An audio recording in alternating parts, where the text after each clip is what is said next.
أعوذ بالله من الشيطان الرجيم. بسم الله الرحمن الرحيم.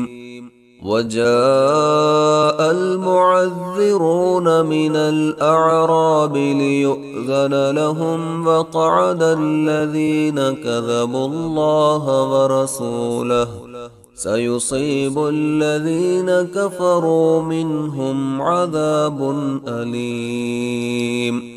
ليس على الضعفاء ولا على المرضى ولا على الذين لا يجدون ما ينفقون حرج إذا نصحوا لله ورسوله ما على المحسنين من سبيل والله غفور رحيم.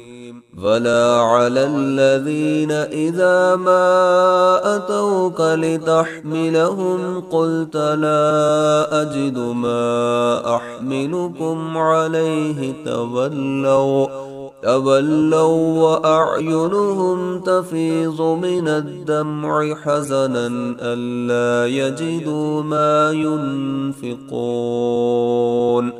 إنما السبيل على الذين يستأذنونك وهم أغنياء رضوا بأن يكونوا مع الخوالف وطبع الله على قلوبهم فهم لا يعلمون.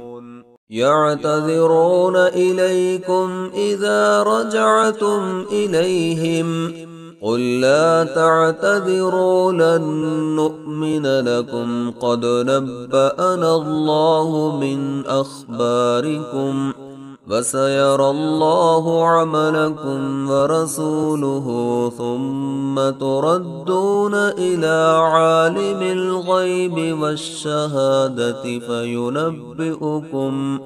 فينبئكم بما كنتم تعملون. سيحلفون بالله لكم إذا انقلبتم إليهم لتعرضوا عنهم فأعرضوا عنهم إنهم رجس ومأواهم جهنم جزاء بما كانوا يكسبون. يحلفون لكم لترضوا عنهم فإن ترضوا عنهم فإن الله لا يرضى عن القوم الفاسقين. الأعراب أشد كفرا ونفاقا وأجدر ألا يعلموا حدود ما أنزل الله على رسوله والله عليم حكيم. ومن الأعراب من يتخذ ما ينفق مغرما ويتربص بكم الدوائر عليهم دائرة السوء والله سميع عليم.